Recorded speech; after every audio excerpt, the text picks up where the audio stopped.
at saka yung tropa nagkakandak ng combat patrol. Kasi kaunti lang yung tropa. Sa nung na December 2000, nung binigyan ng task na mag-operate area ng Indanan, Sulu. Indanan, Sulu. Nung time na tanghali, may ang tropa, siyempre ang time na yun, may ano yun, ito yung nung Manslan na yung area kasi magulo yung ulo noon. Nung Manslan. Ngayon, may nakuha ang tropa na parang pinain lang sa puno ng ng kahoy. Pero wala yung mga area, siyempre kanyugan at saka ano lang, mga prutas. Walang tao kasi no man's land sa area na yon. Ngayon, yung huli ng tropa, siguro kasi violation man yun. Yung ano sila, yung kambing, pinaapuyan ba? Tapos, nung pinapuyan nila, niluto. Kasi wala nang mga tao doon. So, nung pagtapos ng tanghalian, nagsuggest yung namin, yung official na si First Lieutenant Di Gracia noon, na magkuhan kami ng free water. From location na yon, naiwan doon yung kasama naming Port SR Company at saka 16 Scout Ranger Company. At yung kasama namin doon sa patrol, tatlong team ng 6 Scout Ranger Company at 1 team ng 17 Scout Ranger Company. Na-combine mo yung Sikan at saka Port Battalion noon. Pero yung nakuha lang sa amin, nakatas na isang team, galing yun sa Sikan SRB kasi under pa kami ng 4th Scout Ranger Battalion noon. Yung sa leadership ni Sir Dubalan noon, kay Major Dubalan. Ngayon, sa location na yon, mga 1.5 kilometers ang namin, yung nalakad namin sa pagpapatrol, naghahanap ng reporter. Ngayon, nung time na yon, sa paanan ng Mount Macam. Mount Macam yun.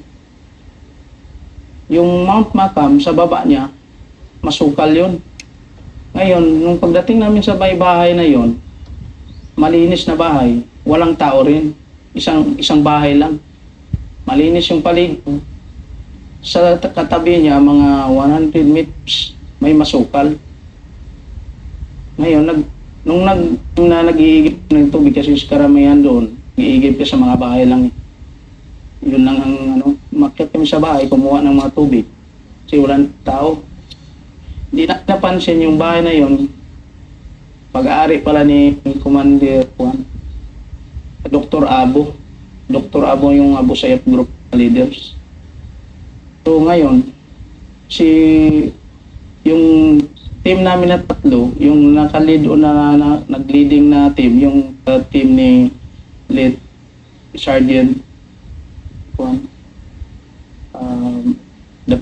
Dapitan, yung si Sergeant Dapitan. Ngayon, nung nakadikit niya yung team niya, hindi nila napansin na yung katabi pala nila, kampo na. Ngayon, yung gunner noon, si Juan, yung sa team niya, si Sergeant Lasaga, siya ang gunner ng team ni Sergeant Dapitan. Nakadikit doon. Ngayon, nung nagka-meeting engagement sila, medyo naunahan lang si Sergeant Lasaga kasi 60 yung dala, yung sa kalaban, M16. Nagkadikit.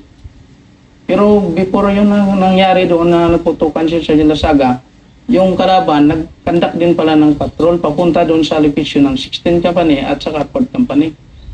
Ngayon, nagkapukan sila doon.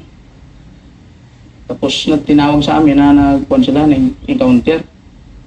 Doon ko nakita, pagputukan doon, nung nag-secure kami ng perimeter namin, nag-box formation kami, may nakita akong dalawang tao na tumakbo, may dalang M14.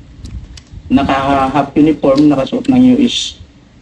So, sa isip ko, galing doon sa masukal, ibig sabihin, kalaban yun kasi papunta doon sa direksyon ng encounter ng 16 company, yung nagpat ng isang team ng kalaban. Eh, binaril ko yung dalawa, pero medyo malayo dahil tumatakbo may tamaan.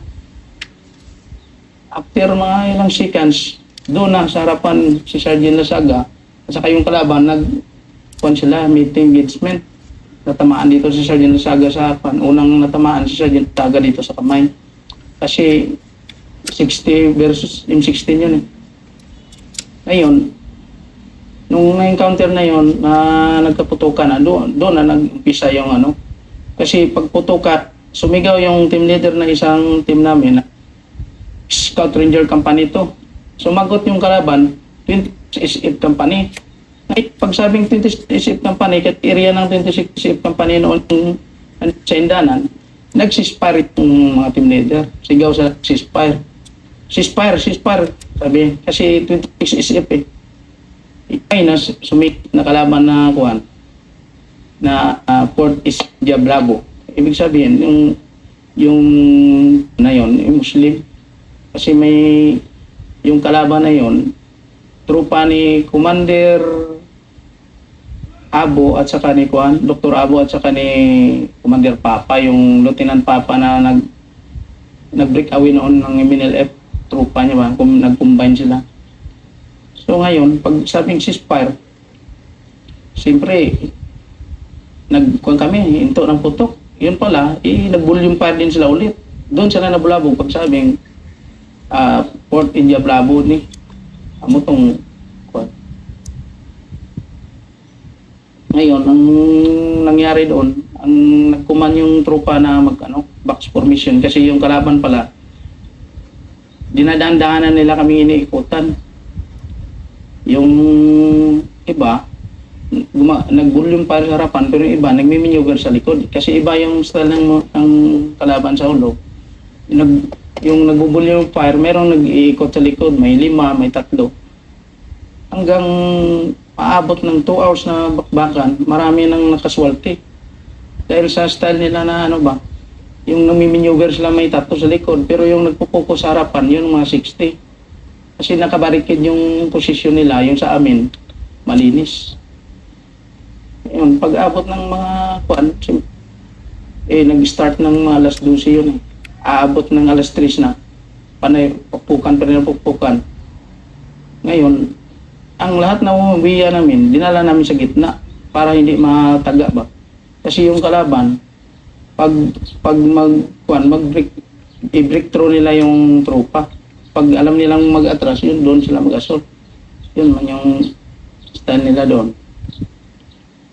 So ngayon, yung 17 company na nahalo doon, na ubos sila ng uwiya doon sa likod. Kasi inikutin sila ng kalaban. Lahat sila na uwiya. Ngayon si Sergeant Enriquez, si Let Enriquez, nung pinuputukan niya yung harapan, nakatayo siya, hindi pala napansin ng na may nagmaneuver sa likod. Doon, tinira siya ng 14, natamaan siya sa likod. Nung natamaan siya sa likod, inibak naman ng trupa, dinala pa rin sa gitna. 8 na sila doon ng wiya sa gitna. Tapos yung isa, yung pangsiyam yung si Let Enriquez, buhay pa yon nung nangyari na yon. Hanggang naabot kami ng nagkahalo-halo na yung trupa at saka yung kalaban. Habang nagre-reinforce yung Port Company, inaabangan ng kalaban sa gitna kasi papakaming sila mga 150 meters. Nandiyan na yung Port Company. Ang uniforme kasi ng kalaban, pares-parehas na ng uniforme ng trupa noon kasi puro US yung sinusuot namin. Yung sa kanila, US din. Ma-identify lang sa patsis. Doon na tinitingnan sa mukha at sa patsis. Pag malapit na yung kalaban, doon na mapansin na kalaban pala yun. Pagkaintindi nila is trupa yung So nung time na nagkukuman yung platoon sergeant na tumawag siya sa radyo, na sabi niya, bilisan yung Port Company, nag-reinforce kasi yung barrel namin na 60 sira-sira, ayun ang mali doon na kumanya kasi sinabi yung sira. Ngayon, may na-recover na yung kalaban doon na 2 radio. galing sa 6 company at saka sa 7 company. Yung isang pito-pito at saka yung 126. Kaya monitor lahat yung movement. Eh, pag sabi niya, di ba, sira-sira ang 60, lalong nag-a-assault yung kalaban. Ikot sila, nag-ikot sila, sinisircle nila kami. So ngayon, ang ginawa namin, nagbabox pa rin kami. Hanggang kuha na, nag-request na ng air support kasi wala mang kanyon. Yung air support yung ni-request ng mga team leader namin. Pag i-request ng air support, yung MG yung pinatira namin sa harapan namin. So yung time na yun, is private na ko noon. Ang ginawa ko noon, nagbaback up ako sa gunner namin. Yung gunner namin is si Sergeant Casas sa team company namin. Yung bala niya, sa marami pang pukan, isang link na lang. So yung sabi niya sa akin, datangin ko lahat na bala sa trupa, yung sa team namin, para maidagdag sa ako niya. Ang ginawa ko doon, sabi ko, bakapan mo ako, pupukan mo lang, bakapan mo ako at kapag datangin ko lahat yung bala doon sa yung dalawang idagdag doon. Para hindi makapenetrate yung kalaban mag-aso dahil sa 60. So nung mga ganun na oras, dandahan na rin yung kalaban, nagbi-withdraw. Kami din, iniibak namin yung nung time na yon. Iniibak namin yung siyam na wiya. Pagdating na 100 meters, doon na namatay siya, si Enriquez, kasi lumabas yung niya, pitoka eh. Hindi niya kaya. Tapos, nireinforce kami ng trupa at saka yung armored kasama nila. Yun ang kumuha ng wiya sa amin.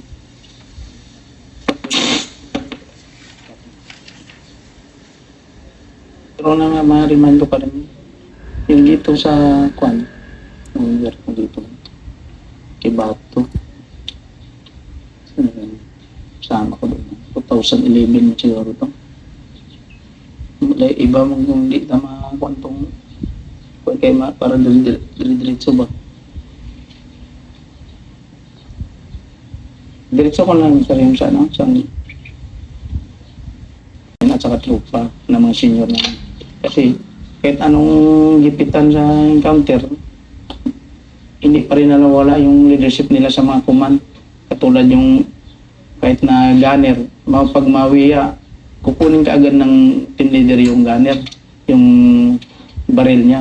Sila ang maghawak ng 60 para tuloy pa rin yung firepower ng trupa. Kasi kung pag hindi makakuman yung mga tindera doon, baka mawalop-walop kami kasi marami ng tatlong gunner na yung nawiya doon. Tapos yung mga baril pa ng trupa, nagka-stopid pa. Siyempre yung pag-alam ng kalaban pag mag-stopid na yung mga 60, kaya maghanap sila ng paraan paano nila assaultin. Kasi breakthrough yung ginagawa ng kalaban. Breakthroughin, pag umatras, may tigain. Yung ginagawa nila.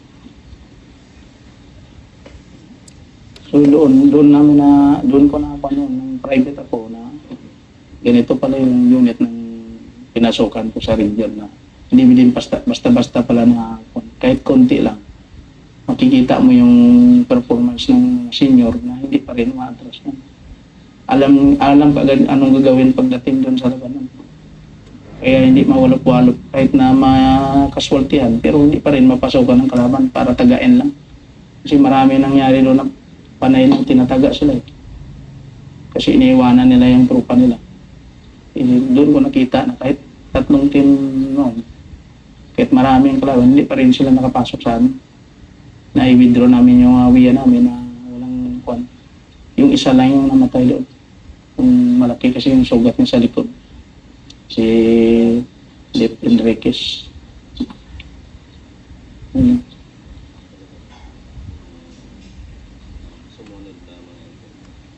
Sa mga next